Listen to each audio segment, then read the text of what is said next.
US President Donald Trump has reportedly ordered a sudden pause to a US naval operation aimed at escorting commercial vessels through the Strait of Hormuz, after the plan ran into immediate resistance from key Gulf allies, particularly Saudi Arabia.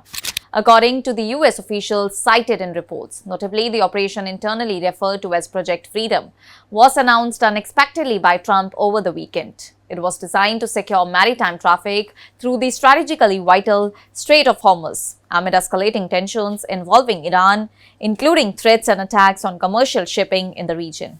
The US military had begun deploying assets, including naval vessels and support aircraft, and had already successfully escorted at least 2 US flagged ships through the waterway under the initiative. And however, the announcement reportedly caught several regional partners off guard. Saudi Arabia, a crucial security partner for US military operations in the Gulf, allegedly reacted strongly, informing Washington that it would not permit the use of its airspace or the Prince Sultan Air Base to support the mission. That base, located southeast of Riyadh, is a key hub for US fighter jets, refueling aircraft and air defense systems in the region.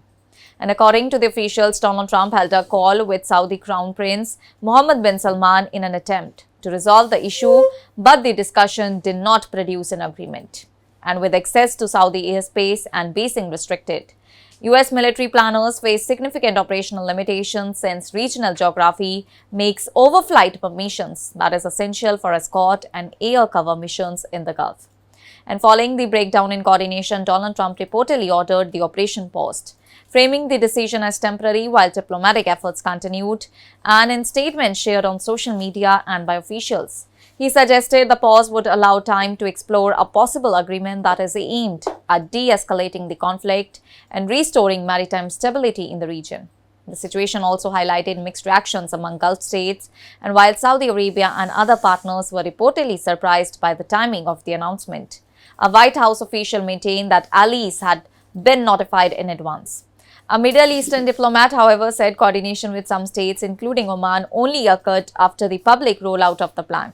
Meanwhile, diplomatic activity in the region continued alongside the military developments. Qatar's leadership reportedly discussed maritime security and de-escalation efforts with US officials after the operation had already begun. Saudi officials, for their part, emphasized their ongoing support for diplomatic mitigation efforts, including initiatives involving Pakistan aimed at facilitating dialogue between Washington and Tehran. The broader regional backdrop remains tense, with Iran continuing to assert control over strategic waterways, while also signaling openness to reviewing peace proposals that is mediated through third parties. Iranian officials, however, have publicly described US proposals as unrealistic unless major concessions are made. And at the same time, military and political pressure is reportedly mounting within Washington as the administration balances escalating tensions in the Gulf with domestic political considerations and broader foreign policy priorities. Some US officials and allies have reportedly urged a more forceful approach towards Iran, while others stress the significance of avoiding further escalation.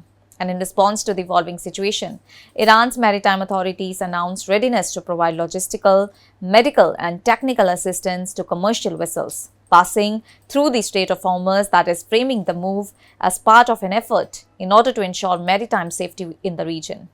And the pause in Project Freedom leaves the future of the operation uncertain, with its continuation now tied to diplomatic progress between the United States, Iran, and regional stakeholders, as well as the restoration of military access agreements that is essential for any sustained naval or air support mission in the Gulf.